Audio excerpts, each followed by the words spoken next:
pelajaran terbaik yang dapat kita peroleh gitu dari PHPU kemarin tuh, baik untuk KPU atau masyarakat? Bicara soal sengketa pemilu, ya 2024 jauh lebih banyak nih. Mereka lebih memahami tentang regulasi dan aturan. Inilah sebuah proses demokrasi. Anda sengketa, itu bagian dari proses.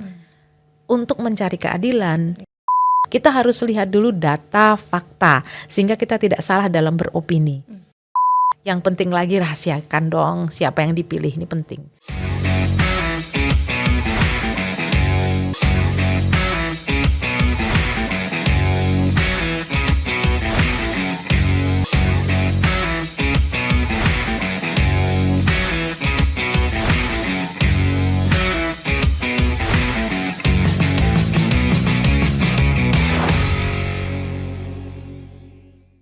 Halo teman pemilih, apa kabar semuanya? Terima kasih ya sudah bergabung di kanal YouTube Komisi Pemilihan Umum Republik Indonesia. Untuk episode hari ini, podcast KPU RI, bersama saya yang akan jadi host hari ini, Reni. Dan hari ini kita punya tamu spesial yang sudah berkenan mampir ke studio podcast KPU RI di Jalan Imam Bonjol nomor 29 Menteng, Jakarta Pusat.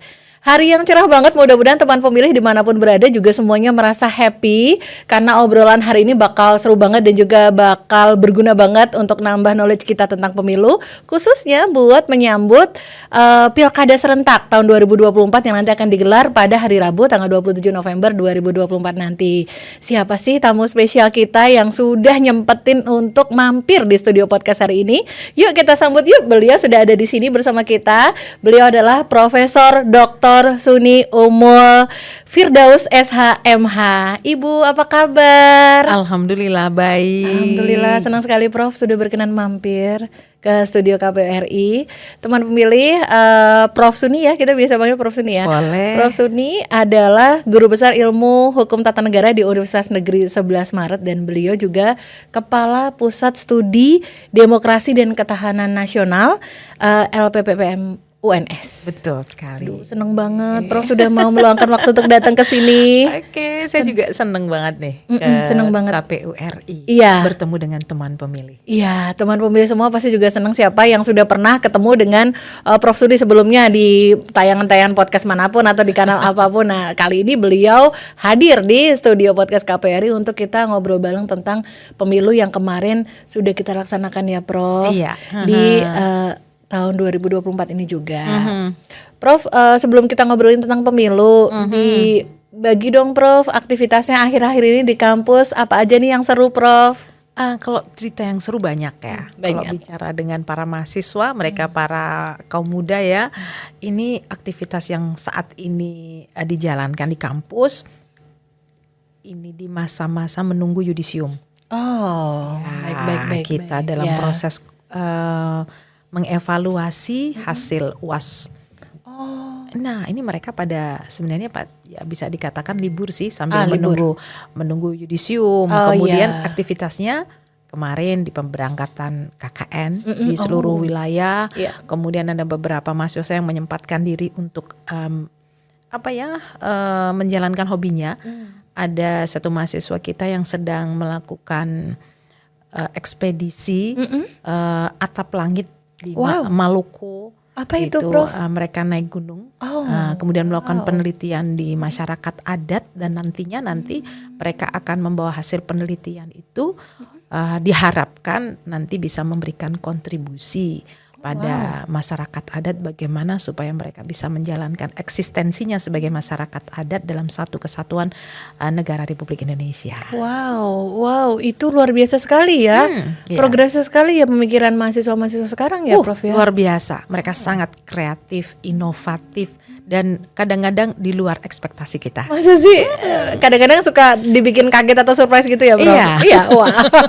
Sepertinya dinamis banget ya Prof ya kehidupan di kampus ya. Iya, sangat. Dan kayaknya itu yang membuat maksudnya orang-orang yang memilih profesi sebagai akademisi seperti Prof Suni juga jadinya kayak setiap hari kayak merasa selalu ada hal-hal baru yang ditemukan ditemui gitu ya? Ya, Prof, ya? itu membuat kita tuh dinamis juga.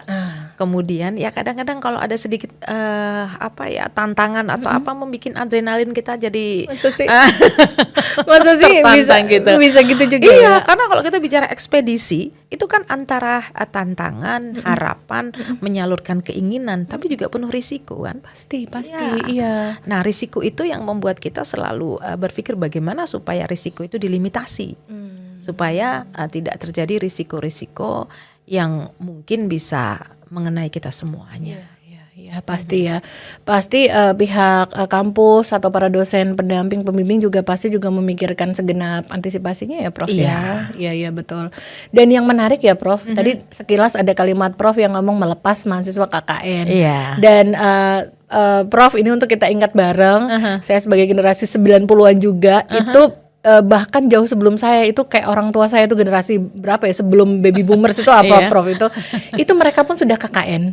Benar. Dan ternyata aktivitas KKN ini masih berlangsung juga nih sampai sekarang. Iya, KKN itu kalau menurut pendapat saya pribadi ya, salah satu kegiatan yang paling menyenangkan selama kuliah. Masa sih Prof? Itu kalau menurut saya ya. Iya, masa. Artinya kita kan akan masuk pada kondisi existing di lapangan, kemudian kita melihat kondisi yang ada di lapangan seperti apa, kita mencoba untuk menerapkan ilmu yang kita dapat di sana. Nah, itu kadang-kadang relate, kadang-kadang enggak kan gitu. Jadi itu menurut saya paling kegiatan paling menarik bagi mahasiswa itu adalah KKN. Nah, namun sempat ada satu fase di mana KKN itu tidak ada. Kayaknya gitu ya. Ada pernah, tadi nggak tahu mungkin generasinya siapa itu nggak ada KKN. Tapi kembali lagi sekarang ya Prof. Sekarang ada KKN dan menurut saya itu memang harus sih. Kalau menurut saya, karena memang asik sih. Betul asik ya Prof. Dan lagi banyak banget cerita kalau di kampus saya dulu banyak banget cerita yang dapet jodohnya tuh di KKN gitu ya. Itu salah satunya gitu. Dan iya ingat banget ada beberapa generasi mahasiswa yang kayaknya sempat KKN itu sebuah opsi aja ya. Iya. Prof ya nggak wajib. Bahkan sempat nggak ada di kurikulum, nggak ada SKS-nya, sehingga itu saya agak lupa generasi berapa, tapi cukup lama juga. Oh cukup lama ya. Jadi mereka nggak tahu rasanya KKN seperti apa. Mungkin ditempatkan di tempat terpencil, nyari air susah, nggak mandi berhari-hari. Betul. Bahkan di tahun 90-an pun masih ada yang sempat ngalamin dapat DC yang seperti itu. Iya. Gitu. Aduh seneng banget sih ngomong KKN. Iya, ngomongnya kayak seneng banget. Dan saya kebetulan itu kan dosen pembimbing KKN itu dapatnya selalu di luar Jawa. Oh gitu. Iya. Selama ini Prof? Selama ini. Kayak di mana? Mulai dari desa di namanya Bungwintende. Bungwintende itu daerah Morowali. Kita masih naik kapal Sulawesi. 2 jam dari itu ya. Itu suatu pulau yang mungkin nggak begitu besar, penduduknya sedikit, dan itu ada hanya satu sekolah SD aja. Sekolah SD itu pun ya karena memang muridnya sedikit, karena penduduknya sedikit ya aktivitasnya mungkin ya tidak sedinamis dengan kota-kota besar. Kalau mau beli apa-apa ada 1 minggu sekali itu ada kapal datang ke situ jualan kebutuhan sehari-hari. Itu waktu itu ya. Masih lagi saya ke NTT di Bajawa, masih jauh lagi. Masih jalan berapa jam dari Bajawa. Bajawa sudah jauh, ini masih jauh lagi. Ya, itu tapi itulah yang menarik. Prof tunggu sebentar. Berarti maksudnya Prof sebagai pendamping KKN, dosen pembimbing KKN. Jadi kita lihatnya cuma datang ke sana di pertengahan. Di pertengahan. Berarti kan itu mahasiswa-mahasiswinya Prof di UNS kan? Iya. Sekarang itu KKN bisa keluar pulau Prof? Sudah sejak dulu. Bahkan di luar negeri. Sekarang itu bisa keluar kampusku negeri. Kenapa? Jadi kami dulu kalau anak 90-an ya Prof itu ya hanya di daerah di sekitar kampusnya itu. Iya. Enggak, itu bahkan KKN yang sekarang itu ada KKN mandiri ya. Mandiri, mereka mencari tempat sendiri, mencari lokasi sendiri, mencari teman sendiri, mencari dana sendiri untuk mereka melakukan pengabdian di lokasi itu. Oh iya, saya pernah dengar itu. Tapi luar biasa sekali, tidak terbatas hanya di daerah di sekitar. Bahkan sekarang di luar negeri, perbatasan Indonesia Malaysia itu ada, kemudian di banyak lah. Apalagi sekarang ada MBKM ya, ada MBKM itu juga memungkinkan mahasiswa itu magang di seluruh tempat di wilayah Indonesia. Wow, iya untuk magang bisa banyak opsinya ya, Prof, ya. ya. Tapi kalau KKN beda ya, memang beda. Memang sudah ditentukan ya. Iya. Oh wow, berarti bisa di luar pulau, bisa di luar negeri juga. Dan untuk saya yang anaknya belum kuliah jadi deg-degan. Siapa yang tahu? Deg-degan gak sih Prof gitu kalau anaknya gitu ya nggak sih? Jauh nggak ya? Kalau Prof nggak ya? Udah terbiasa sih. Ya, karena kita tahu sebenarnya di dunia pendidikan itu seperti apa. Memang anak harus begitu. Dia harus siap menghadapi segala hal. Karena dia akan hidup tidak di zaman kita. Itu sungguh kalimat yang menyemangati ya. Tuh orang tua yang masih posesif. Ngomong sama diri sendiri Prof maksudnya. Ya Prof seneng banget, ini baru awal aja kita ngobrolin KKN, ngobrolin teman-teman mahasiswa, itu udah seru banget. Nah sekarang nih Prof, kita sekarang sudah berada di bisa dibilang tahapan awal untuk Pilkada serentak 2024. Jadi kalau teman pemilih juga ingat, di tahun 2024 ini kita akan mengikuti atau akan ada 2 kali pemilihan. Yang pertama tuh pemilu atau pemilihan umum kemarin itu sudah dilaksanakan 14 Februari 2024. Itu untuk memilih 5 hal, Presiden Wakil Presiden, DPD RI, DPR RI, kemudian DPRD Provinsi, DPRD Kabupaten Kota. Nah, kita akan melakukan lagi pemilihan kepala daerah atau pilkada, Prof. Itu nanti di hari Rabu 27 November 2024. Itu untuk memilih kepala daerah, gubernur atau wakil gubernur dan wakil gubernur. Kemudian bupati dan wakil bupati atau wali kota dan wakil wali kota. Nah, karena kemarin kita sudah ngelewatin pemilunya sendiri ya, Prof, sudah diumumkan hasilnya dan bahkan sudah ada proses perselisihan hasil pemilu juga. Prof minta pendapatnya doang kemarin tuh dari kacamata Prof sebagai seorang akademisi yang juga memang pengamat atau peneliti, sekaligus juga kepala pusat studi demokrasi dan ketahanan nasional. Menurut Prof gimana sih pemilu 2024 kemarin, Prof? Iya, setiap pemilu selalu menarik. Setiap pemilu menarik, kemudian setiap pemilu selalu ada sebuah dinamika yang berbeda-beda ya. Tetapi sebuah catatan yang mungkin kita lihat dari pemilu tahun 2024 kemarin, yang pertama kita melihat ada peningkatan partisipasi pemilih. Nah, ini menarik. Karena waktu itu kan sudah diprediksi banyak generasi muda yang akan menjadi pemilih. Nah, di situ kemudian kita melihat apa yang sudah dirilis oleh KPU, bahkan beberapa KPU provinsi, kabupaten, kota. Di situ ada satu peningkatan partisipasi pemilih. Nah, dengan meningkatnya partisipasi pemilih sebenarnya itu menunjukkan bagaimana sebenarnya antusiasme dari masyarakat ini terhadap kegiatan atau dari pelaksanaan pemilihan umum ini sendiri, sehingga ada sebenarnya kita melihat kepercayaan terhadap sebuah proses demokrasi. Itu yang pertama. Kemudian catatan yang kedua adalah terkait dengan penggunaan teknologi ya. Jadi penggunaan teknologi dalam pemilu, terlepas itu ada beberapa peristiwa ya terkait dengan banyaknya aplikasi Sipol, Sirekap dan lain sebagainya. Itu menunjukkan ada penggunaan teknologi dalam pemilu yang dari tahun-tahun sebelumnya mungkin belum semasif dan sebagus itu. Kemudian terkait dengan kualitas pelaksanaan dan logistik. Nah, ini kita bicara dari catatan ini secara umum distribusi logistik. Ini kan bicara secara umum ya, tidak kasuistis ya itu. Menurut catatan kita berjalan baik sih distribusi logistiknya. Kemudian terkait dengan pengawasan, penegakan hukum.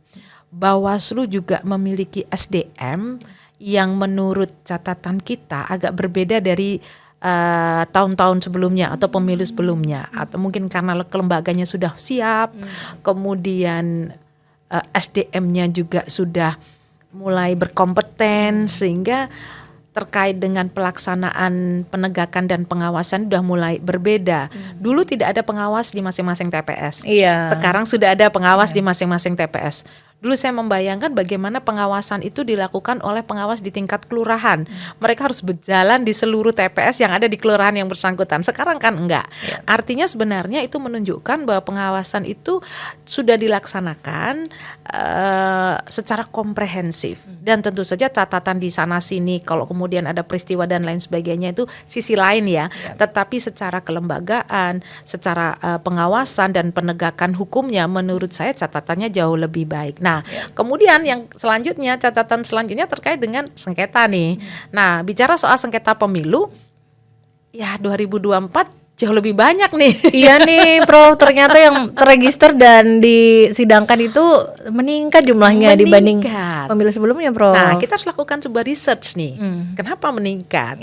Meningkat itu bisa jadi apakah kecurangannya lebih banyak, pelanggarannya lebih banyak, atau mereka lebih memahami tentang regulasi dan aturan sehingga kemudian ada hal-hal yang menurut mereka itu merugikan, mencederai hak-hak mereka. Mereka kemudian mengajukan permohonan sengketa itu tadi. Jadi apakah dengan meningkatnya sengketa itu menunjukkan kualitas pemilu lebih rendah? Itu tidak bisa dikatakan demikian. Nggak bisa begitu ya, Prof? Nggak bisa begitu, karena kita melihat yang lain-lain semuanya kan meningkat ya. Lebih baik lah menurut saya.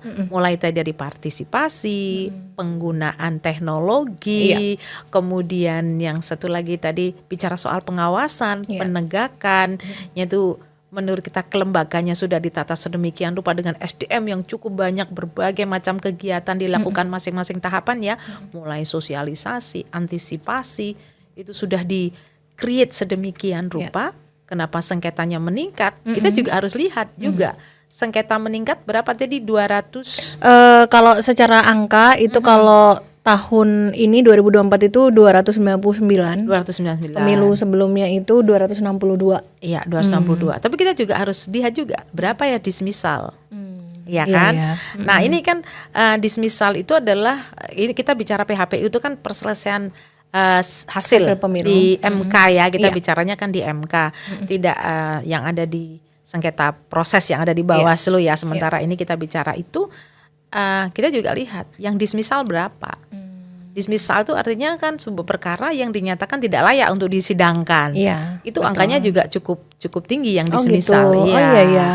Iya, betul. Itu menarik ya, Prof. Ternyata bahwa dengan banyaknya perkara yang disidangkan tidak berarti itu menunjukkan kualitas pelaksanaan pemilunya menjadi turun ya, Prof ya. Ya, itu fakta yang patut diketahui juga nih oleh teman pemilu, oleh masyarakat juga. Kira-kira kalau menurut dari pandangan atau studi atau juga dari Prof sendiri itu kira-kira itu lebih berat yang mana, Prof? Apakah memang masyarakat atau ibaratnya apa ya, peserta pemilu itu jadi sebenarnya lebih udah makin maju lagi nih, teredukasi, makin tahu apa hak-hak dan juga apa yang harus diperjuangkan sehingga lebih banyak nih yang mengadukan. Apakah memang seperti itu, Prof? Memang. Iya, kalau mungkin kita kan harus melakukan research dulu ya. Kita harus penelitian, kita tidak boleh menyampaikan sesuatu hal tanpa kita melakukan penelitian. Tapi lebih kita menyatakan bahwa itu faktor-faktornya ada beberapa yang perlu kita ungkapkan. Mengapa mereka itu mengajukan permohonan ke MK terkait dengan sengketa ini ya. Jadi kita lihat. Nah, kemudian kalau sudah kita lihat berapa jumlah, tadi saya sudah sampaikan bahwa MK itu tidak serta-merta yang diajukan permohonannya kan disidangkan. Ada yang dismissal tadi. Mungkin kaitannya dengan legal standing, kemudian mereka tidak punya kewenangan untuk mengajukan permohonan, itu kan bisa dinyatakan tidak bisa disidangkan kan. Begitu. Dan faktor yang lain justru saya kok melihat dari sisi positif, mereka paham betul apa yang menjadi hak, apa yang menjadi kewajiban mereka, dan mereka tahu membawa kemana ini persoalan mereka. Mereka bawa ke Mahkamah Konstitusi, walaupun mungkin untuk menghitung kalkulasinya apakah nanti ini akan bersidang atau stop tidak disidangkan. Iya, betul. Ini saya lebih ke arah berpikir soal pembelajaran, edukasi dan lain sebagainya berjalan lah. Iya. Kalau Prof menyinggung edukasi, bukankah itu sangat membanggakan? Inti dari demokrasi sendiri kan adalah bergerak untuk lebih belajar dan juga lebih tahu hak-hak dan kewajibannya dalam tata pemerintahan dan tata negara ini ya Prof ya. Jadi menyenangkan sekali semua pihak ternyata semakin tahu bagaimana mengambil perannya dalam kehidupan demokrasi ini ya. Iya, betul sekali. Iya, bukankah itu jadi intinya sendiri dari negara demokrasi itu ya Prof ya? Betul.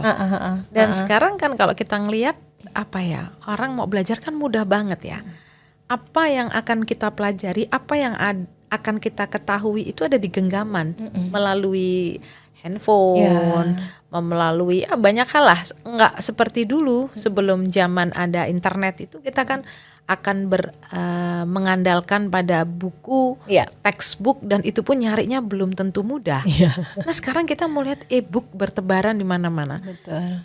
Kapanpun, dimanapun kita bisa mengetahui kalau ingin mencari apa yang saat ini sedang terjadi. Betul. Ini adalah sebuah kemajuan teknologi kalau kita lihat dari sisi positifnya, walaupun ada beberapa sisi negatif dari penggunaan teknologi. Iya, ada beragam sisi, tapi ternyata sisi positifnya ternyata jauh sangat terlihat ya, Prof ya, sangat bisa dinikmati dan juga dilihat gitu. Nah, teman pemilih, masih seru banget nanti obrolan kita bersama Prof Suni, dan kita masih akan mendengar pendapat-pendapat beliau tentang pelaksanaan pemilu dan juga nanti persiapan untuk Pilkada 2024. Teman pemilih jangan kemana-mana ya, tetap di podcast KPU RI hanya di kanal YouTube Komisi Pemilihan Umum Republik Indonesia.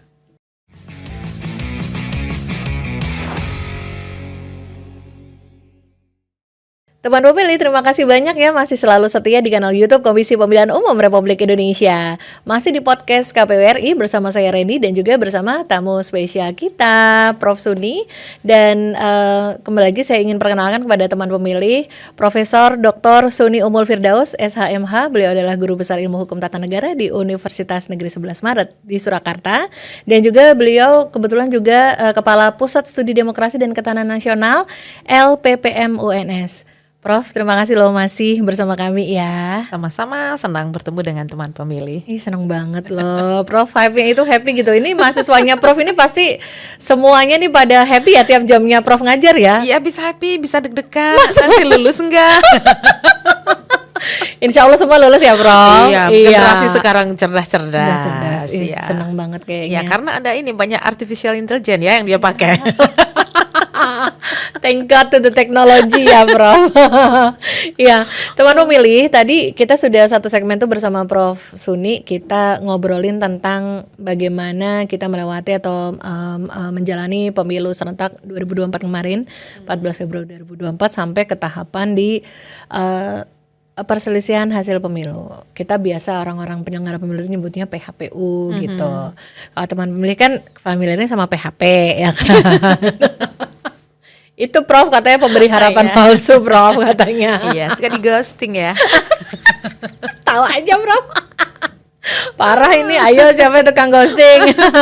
Siapa yang korban? Ayo tulis komentar di sini. Kasian banget loh itu. Hari gini ya. Hari gini loh, ayo dong. Nah Prof, tadi kita sudah bicara tentang bagaimana bertambahnya angka atau jumlah perkara yang disengketakan di perselisihan hasil pemilu atau PHPU. Dan tadi juga pendapat Prof Suni sendiri ternyata menyebutkan bukan berarti dengan meningkatnya jumlah perkara yang disengketakan terus itu langsung berbanding lurus dengan turunnya kualitas demokrasi, bukan. Bisa saja terjadi sebaliknya, tergantung. Tadi ada beberapa faktor-faktor ya yang disebutkan sama Prof Suni juga.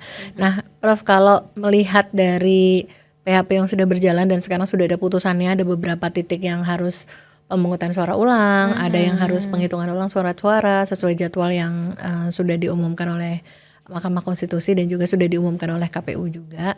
Menurut pandangan Prof sendiri, kira-kira apa ya pelajaran terbaik yang dapat kita peroleh gitu dari PHPU kemarin, untuk baik untuk KPU atau masyarakat? Ya, kalau kita bicara soal pelajaran ya, berarti kita akan bicara soal bagaimana pemilu itu diselenggarakan. Yang pertama kita bicara soal tahapan. Kemudian yang selanjutnya adalah kita bicara soal bagaimana tahapan itu diselenggarakan. Apa yang menjadi payung hukum dari masing-masing tahapan itu. Nah, kita sampai pada endingnya, yaitu pemungutan suara, kemudian penetapan hasil, kemudian ada sengketa, kan itu. Maka pelajaran yang perlu kita mungkin bisa kita dalami bersama bahwa inilah sebuah proses demokrasi, bahwa tahapan proses itu bisa diprediksi atau bisa kita siapkan, tetapi hasil unpredictable. Kita nggak bisa memprediksi. Pasti yang menang si A, si B. Itulah demokrasi ya. Tapi proses itu harus bisa diprediksi, harus bisa dilihat. Tapi hasil enggak. Nah, sampai pada posisi hasil ini, maka kalau kemudian ada yang merasa di tahapan itu tidak sesuai dengan rule of the game, tidak sesuai dengan aturan main, atau terprediksi ada sebuah kecurangan, atau mungkin kesalahan pada pelaksanaan teknis, ada sebuah kanal yang disediakan oleh negara, yaitu Mahkamah Konstitusi. Jadi justru kita melihat bahwa ini loh negara hadir. Kalau ada hal-hal yang dirasa tidak sesuai dengan ketentuan peraturan perundang-undangan. Jadi kalau saya bicara pemilu ini, memang kita bicara demokrasi, namun semuanya itu harus bersandar pada peraturan perundang-undangan. Peraturan perundang-undangan itu didesain sedemikian rupa, harus dibuat sedemikian rupa sesuai dengan asas-asas pembentukan peraturan perundang-undangan yang baik. Setelah itu selesai, dinyatakan clear peraturan itu sebagai hukum positif yang harus kita ikuti. Itu yang pertama, pelajarannya itu. Jadi setiap elemen yang dia terlibat dalam pemilu, dia harus paham rule of the game itu, atau aturan itu dia harus paham. Jadi kalau kemudian Anda sengketa, itu bagian dari proses untuk mencari keadilan, untuk bagaimana peraturan itu yang sudah disiapkan itu ditegakkan. Itu pelajaran seperti itu. Betul. Menang kalah itu bagian dari sebuah hasil, ya, atau bagian dari sebuah proses demokrasi. Tapi proses ini harus berjalan sesuai dengan aturan. Siapapun bisa menang, otomatis siapapun bisa juga kalah. Siapapun bisa jadi, kemudian siapapun juga bisa tidak jadi. Namun untuk dikatakan dia jadi, itu harus legitimate. Dia harus sesuai dengan jadi sebagai wakil rakyat. Dia harus legitimate, dilaksanakan sesuai dengan ketentuan peraturan perundang-undangan. Maka muncullah kalau ada yang nggak sesuai, ya harus diproses atau dia bisa mencari keadilan lewat Mahkamah Konstitusi. Betul. Itu yang pertama. Cuman ada beberapa hal yang mungkin sebagai catatan ya bagi kedua belah pihak ini. Ini kan yang dimohonkan itu kan KPU ya. KPU, kemudian yang memohon itu adalah para pihak yang merasa bahwa dia dirugikan sehingga dia tidak jadi. Maka ada beberapa hal yang mungkin bisa dilakukan oleh kedua belah pihak. Kalau KPU juga merasa benar, ini juga merasa benar, maka persiapan dokumen dan bukti, nah ini menjadi salah satu bagian yang sangat-sangat penting dalam proses sengketa ini.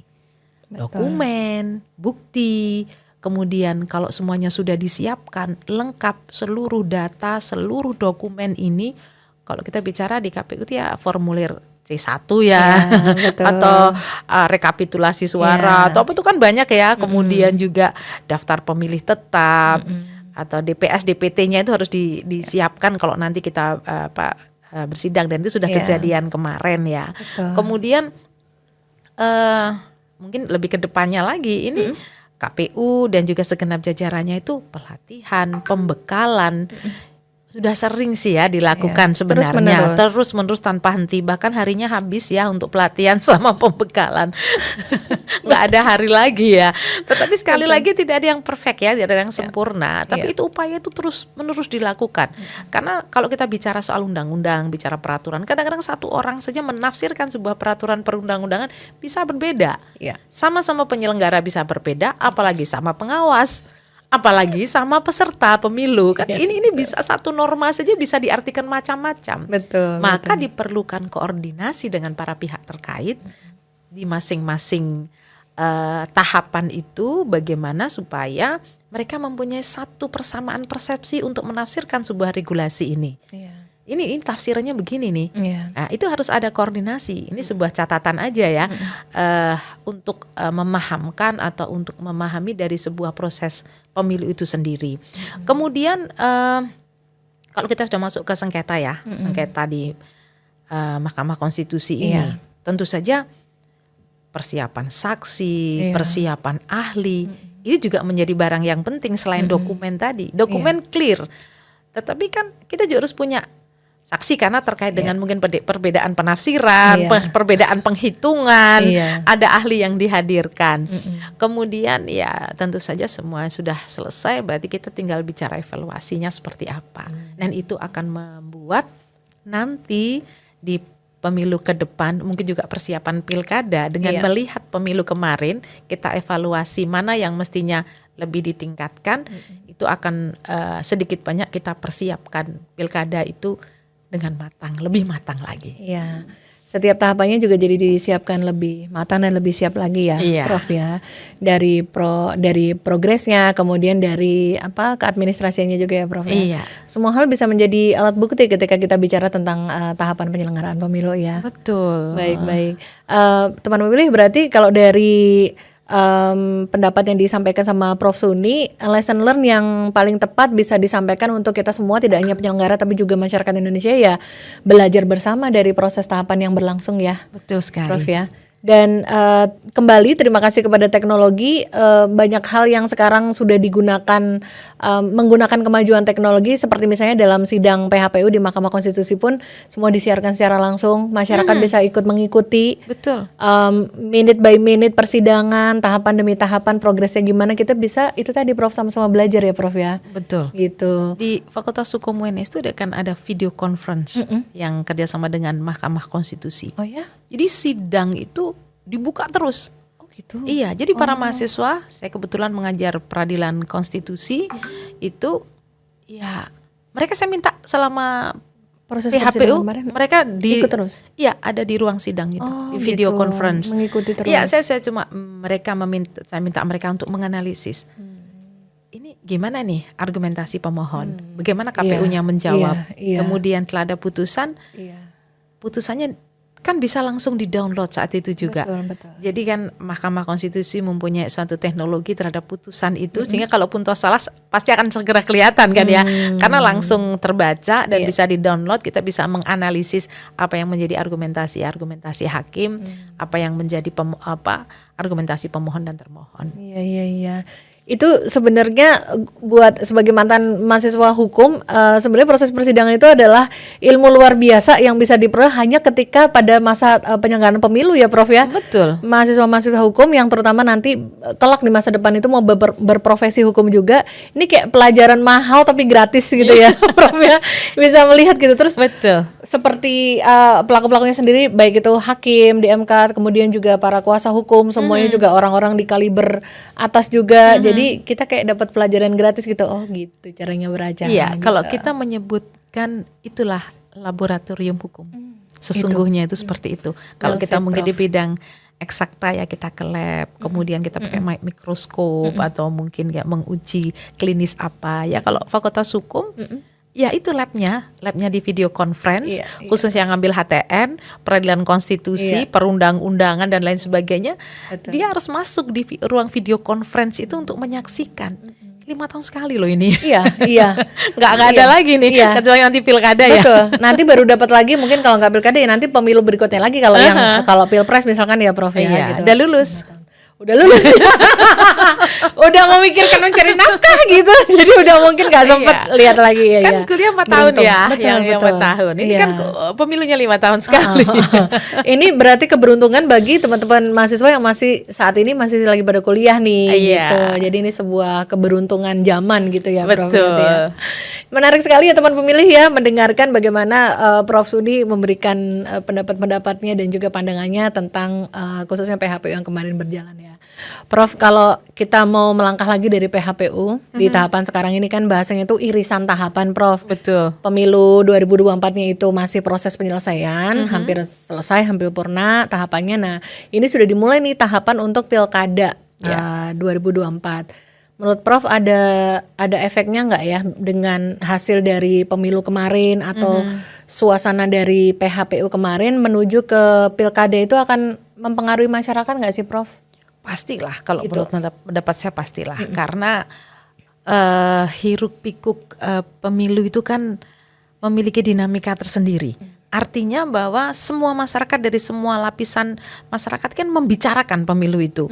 Bagi mereka yang apalagi kan kita modelnya kan sistemnya one man one vote ya, satu orang mempunyai satu hak suara tanpa melihat mereka dari kalangan mana. Jadi semuanya pasti membicarakan. Nah, pembicaraan itu bisa berujung pada sebuah opini ya, opini terkait pemilu kemarin. Apa dampaknya pada pilkada 2024? Ya, kalau kita lihat dampaknya, tentu saja ini apa ya, kalau kita bisa bicara soal stabilitas politik, saya bukan orang politik, tetapi sedikit banyak hukum juga akan bicara soal politik, politik juga akan bicara soal hukum. Sengketa hasil pemilu ini mungkin bisa dikatakan positif dari mereka diberikan ruang untuk untuk mendapatkan hak-haknya, tetapi bagi mereka yang tidak mempelajari secara detail atau tidak ngikutin secara detail, dia hanya melihat di permukaan saja, itu bisa mengikis kepercayaan publik terhadap proses demokrasi. Hanya ngelihat angkanya saja ya. Oh, ini kok sengketanya lebih banyak nih. Ya kan? Wah, ini gimana ini? Berarti KPU ini dalam bekerja seperti apa? Jadi memang bisa mengikis kepercayaan publik terhadap proses demokrasi dan lembaga penyelenggaraan pemilu jika masyarakat ini merasa bahwa hasil pemilu itu nggak adil, nggak transparan, kemudian dirasa berat sebelah atau dan lain sebagainya. Ini mempengaruhi nih sebenarnya partisipasi. Tapi untungnya tadi sekali lagi teknologi kita sudah berjalan. Video conference terbuka di seluruh perguruan tinggi negeri seluruh Indonesia. Bisa ngelihat. Cuma kita mau ngelihat nggak? Kan gitu. Mau ngelihat nggak ini proses persidangan? Bener nggak transparan? Benerkah ada dukungan-dukungan? Karena ada salah satu juga kelemahan dari saya sampaikan tadi di media ya, satu isu saja itu bisa digoreng sedemikian rupa. Tinggal kita mau percaya atau tidak. Saya sering sampaikan kepada mahasiswa juga masyarakat bahwa sebelum kita mempercayai sebuah berita, kita harus lihat dulu data, fakta, sehingga kita tidak salah dalam beropini. Maka ini memang tugas kita bersama, bahwa penyelenggaraan pemilu yang kemarin kemudian ada sengketa. Jangan sampai ini membuat kepercayaan publik terhadap penyelenggaraan demokrasi ini menjadi turun, nggak percaya. Nah, itu bisa dibantu dengan banyak hal, iya kan? Ya, tadi kita tidak boleh melihat hanya di permukaan saja. Itu permukaan saja bahwa kasusnya meningkat dibandingkan kemarin kan gitu. Ternyata yang dismisal separuhnya lebih. Nah, ini kan begitu. Misalkan begitu.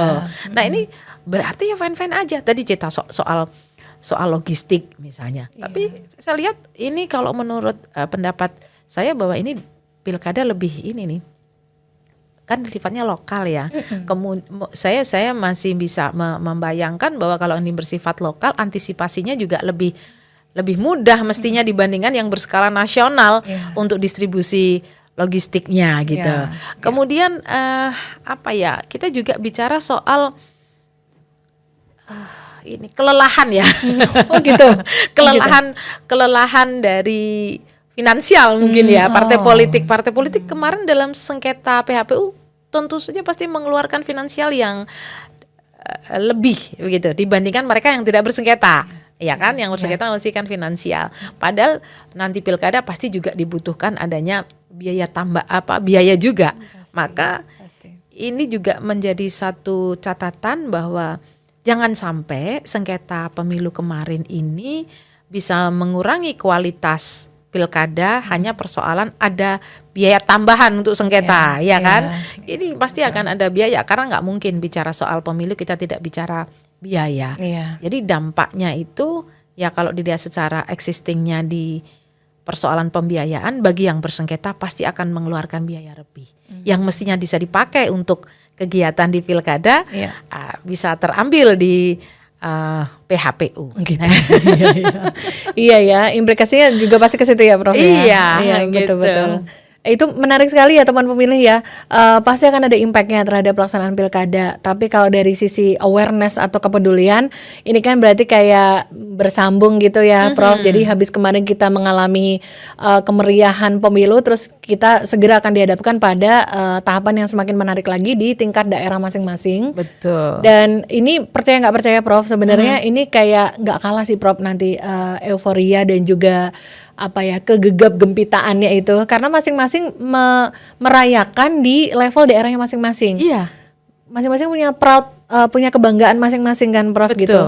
Dan itu kan orang-orang yang lebih dekat dengan masyarakat kita. Oh, ini bupatiku sendiri, oh ini wali kotaku sendiri atau gubernurku sendiri. Jadi kayak ada belongingnya tuh kayaknya lebih gede gitu ya, Prof. Iya. Ya, kayaknya. Jadi memang sebenarnya udah terasa ya. Sekarang sudah terasa. Memang berbeda dibandingkan dengan dulu, dengan pemilu yang legislatif maupun presiden. Ini kan sudah menyangkut di tempat kita tinggal. Jadi kita sudah lihat bagaimana itu sosialisasi para calon, kegiatan bergerak, dan kita sudah intens membicarakannya. Walaupun dulu juga membicarakan sih, tetapi memang agak berbeda. Euforianya jauh memang lebih berbeda itu dari sisi masyarakatnya. Tetapi dari sisi pesertanya, dia kan tadi kalau mereka sudah biayanya habis di PHP atau lebih banyak harusnya dibawa ke pilkada partai politik kan sama-sama pengusung partai politiknya, kecuali tapi tambah ada independen ya.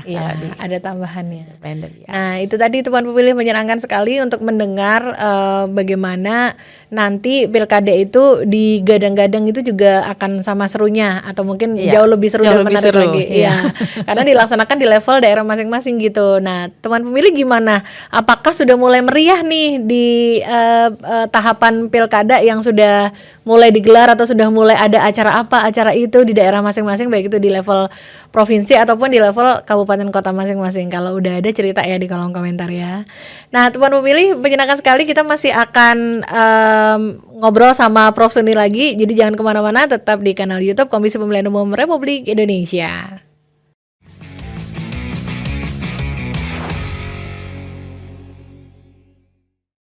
Terima kasih loh teman pemilih sudah selalu setia di kanal YouTube Komisi Pemilihan Umum Republik Indonesia, hanya di podcast KPU RI bersama saya host hari ini Reni. Dan teman pemilih jangan lupa loh untuk selalu memastikan bahwa teman pemilih tetap terkawal hak pilihnya dengan cara klik cek dptonline.kpu.go.id. Di situ teman pemilih sama nih seperti pemilu kemarin bisa mengecek apakah hak pilihnya sudah terdaftar sebagai pemilih untuk di Pilkada serentak 2024. Tinggal masukkan aja NIK-nya dan nanti bisa dilihat teman pemilih akan memilih di TPS yang mana. Di situ sudah gampang sekali diakses dan juga gampang sekali dilihat. Jangan lupa juga saat ini masih berlangsung coklit pencocokan dan penelitian yang dilakukan oleh Pantarli, petugas pemutakhiran data pemilih yang berlangsung dari 24 Juni sampai 24 Juli 2024 nanti. Pantarli akan datang ke rumah teman pemilih semua untuk mencocokkan data dan juga memutakhirkan data pemilih siapa saja yang akan berhak untuk memilih pada Pilkada serentak 2024 nanti. Jadi nantikan ya kehadiran Pantarli di rumahmu semuanya. Dan teman pemilih semua, kita masih bersama dengan Prof Suni. Prof, kita sudah sampai di segmen ketiga setelah obrolan yang panjang dan knowledge yang banyak banget dari Prof tadi di dua segmen pertama. Kini saatnya kita ingin mendengar atau Prof berkenan untuk menyampaikan apa pesan Prof untuk semua teman pemilih untuk menyambut Pilkada serentak 2024 nanti, Prof. Ya, terima kasih nih Mbak Reni. Teman pemilih jangan lupa ya, kita mau pilkada serentak besok November. Banyak hal yang perlu dipersiapkan. Jadi kalau kita klaster nih ya Mbak ya, atau kita kelompokkan itu, jadi untuk menjadi pemilih itu di era milenial tadi sudah enak banget ya. Tinggal klik, lihat apakah saya terdaftar, nanti nyoblosnya di mana. Nah ini berarti ada beberapa hal yang perlu kita siapkan. Yang pertama adalah mempersiapkan diri sebelum hari pemilihan. Itu penting. Ini penting ya. Kemudian pada saat pemilihan, pada saat di TPS, setelah pemilihan, kemudian setelah pemilihan itu bagaimana kita itu masih bisa berpartisipasi lanjutan atau enggak. Nah, ini ada beberapa step. Yang pertama, kalau sebelum hari pemilihan, tentu saja tadi klik di cek DPT online, di DPT online. Nah, memeriksa daftar pemilih, pastikan nama kita ada di situ, kemudian memilih di TPS mana. Yang kedua adalah penting banget mengumpulkan informasi tentang calon. Nah, ini penting nih. Cari tahu nih visi misi, kemudian prokernya para calon itu apa. Ini penting. Kira-kira bisa mengakomodasi keinginan kita nggak nih? Nah, ini kan bisa menjadi bahan untuk kita memilih nanti. Kemudian bisa dilihat pada saat KPU mesti menyelenggarakan debat publik. Iya kan, debat publik bisa dilihat. Kemudian dia di media massa, lihat saat kampanye. Yang paling penting di sebelum kita pemilihan ini, sebelum hari pemilihan adalah mengetahui prosedur, mekanisme bagaimana pemungutan suara di TPS itu dilakukan. Buka jam berapa, tutup jam berapa. Bukan sudah tahu ini besok tanggal merah kita mau pemilihan, mari kita jalan-jalan refreshing. Ini kan salah. Nanti milihnya setelah refreshing aja, tutuplah TPS. Iya itu, betul banget itu. Jadi dia tahu dong. Nanti kalau tutupnya itu jam berapa kita pelajari sebelum pemilihan. Bukan penyesalan datangnya belakangan. Ternyata TPS-nya sudah tutup. Kita ini penting. Iya, jangan sampai kejadian itu. Jangan sampai kejadian. Kemudian kita sudah dengerin calonnya ini udah mau milih, tapi begitu sampai TPS sudah tutup. Nah ini kan juga nggak make sense banget. Kemudian pada saat hari pemilihan sebaiknya datang tepat waktu lah. Jadi dibuka jam 7 ya jam 7 supaya nggak antre. Nanti kalau biasanya kan kita males kalau antre, datang tepat waktu. Bawa dokumen. Dokumen penting ini harus dibawa. Jadi identitas seperti KTP dan lain sebagainya, mungkin undangan dari KPU. Mematuhi ya walaupun kita sudah selesai ya COVID dan lain sebagainya, tapi protokol kesehatan tuh menurut saya ini pembelajaran berharga, tetap harus jalan. Di TPS jangan ngeyel sama petugas nih. Ngeyel gimana Prof? Ya kadang-kadang kita kan ngeyel gitu ya. Udah arahan petugas sudah dikasih tahu ini masuk bilik sini dulu, baru bilik sini dulu. Kadang-kadang kita ngeyel ini lah saya langsung ke tintanya aja dulu. apa masih ada terjadi gitu ya Prof ya? Ya mungkin aja. Karena antrian di sini boleh nggak saya sini duluan kan gitu. Kan kita inovatif kan gitu ya. Ntar katanya nyoblosnya nanti aja setelah ini daripada antrinya panjang kan gitu. Ambil bilik yang sebelah sini. Jadi ikutin aja arahan petugas itu seperti apa. Ikuti petunjuknya. Diperiksa surat suaranya. Kemudian yang penting lagi rahasiakan dong siapa yang dipilih, ini penting. Karena sifatnya di undang-undang sudah mengatakan bahwa kita harus luber dan jurdil, rahasia, konfidensialitas itu barang penting. Setelah pemilihan, ya kita sebagai warga negara yang baik, enggak setiap tahun kita akan pilkada kan, enggak. Maka setelah pemilihan sebaiknya ikut mengawasi proses pemungutan suara itu. Jadi karena berbasis partisipasi juga, laporin dong kalau ada pelanggaran. Jangan tahu pura-pura nggak tahu. Iya betul. Ini kan mengambil peran ya, Prof ya. Ambil peran lah di situ. Nah itu saya kira menurut saya hal-hal yang perlu disiapkan oleh peserta, bukan peserta pemilu ya, tetapi peserta pemilihan dia yang akan memilih itu. Iya, masyarakat ya Prof ya. Iya betul. Itu yang diceritakan Prof barusan, pesan-pesan tadi itu sekaligus juga sebenarnya membuka kesadaran kita. Ternyata bahkan dari sejak pemilu kemarin pun masyarakat itu sudah mengambil peran yang begitu besar ya Prof. Dari sejak sebelum hari pemungutan suaranya itu banyak yang sudah ngambil peran sesuai porsi dan kemampuannya. Misalkan seperti anak-anak muda yang dia punya akses untuk menjadi influencer atau content creator, dia ada banyak sekali kanal-kanal yang membuat forum-forum edukasi bahwa gini loh caranya kamu ngecek calon-calon yang mau dipilih. Itu banyak banget Prof itu. Terus saling mengingatkan kita tuh nggak boleh abai. Kenapa kalau kita abai nggak mau milih, kerugian apa yang akan kita alami gitu. Banyak banget yang melakukan upaya-upaya kayak gitu, dan itu menyenangkan sekali ya Prof ya. Oh sangat menyenangkan sekali. Apalagi di bagian pendidikan dan sosialisasi ini. Kalau apa ya, saya cuma bilang sama mahasiswa saya, yang namanya pemilu nggak tiap hari loh. Betul. Pemilu itu rentangnya panjang. Betul. Nanti kamu bisa ikut berperan di situ, itu sesuatu banget. Iya. Kan aneh banget saat pemilu anak nggak tahu apa-apa. Ini apa-apa kayaknya kan nggak berperan dalam negara ini gitu loh. Dulu pahlawan aja bawa senjata. Ini kan kita bisa ngajaklah orang lain untuk berpartisipasi. Ini kan betul, keren. Jadi betul. nggak cuma dia datang, ayo dong kita ke TPS, gitu, cek bareng-bareng. Ini keren kalau kita bisa lakukan itu menurut saya sih ya. Menolak politik uang itu nggak gampang. Betul itu apalagi ya nanti ya. Iya. Ya betul. Makanya memilih dengan teliti benar-benar siapa calonnya yang bakal menjadi calon-calon yang akan dipilih nanti. Seperti kata Prof tadi, itu penting banget untuk mengetahui. Penting banget. Betul. Pada siapa kita menitipkan investasi suara kita ya. Betul. Mereka juga bisa berdalih begini, kan cuma 5 tahun sekali, masa kita ngambil uangnya juga nggak boleh. Janganlah gitu. Ini kan Buat 5 apa? tahun sekali, untuk apa? Sebisa mungkin kita menghindari itu, menolak politik uang. Iya. Dan ini karena pilkada ya, ini kan beda ya, karakteristiknya beda sama pemilu yang legislatif dan presiden. Betul. Ini di tingkat grassroots. Yang perlu kita lakukan yang pertama adalah menjaga kerukunan. Ini pemilu sukses ini tidak hanya semuanya berjalan dengan lancar, baik, tetapi bagaimana mereka menjaga kerukunan. Kemudian tidak terjadi chaos. Jangan sampai. Ini penting banget. Kan tidak ada di rule of the game-nya menjaga kerukunan, kan nggak ada. Tetapi itu karena ini pilkada, calon kita sangat dekat dengan kita, sangat dekat. Betul. Ini yang membedakan dengan pemilu. Presiden, mungkin presiden kan ada di ibu kota, tapi kalau di daerah ini calonnya tetangga sebelah nih, calonnya ini saudara nih, tetangga sebelah lawan saudara nih. Nah ini menjaga kerukunan menurut saya penting banget nih. Betul.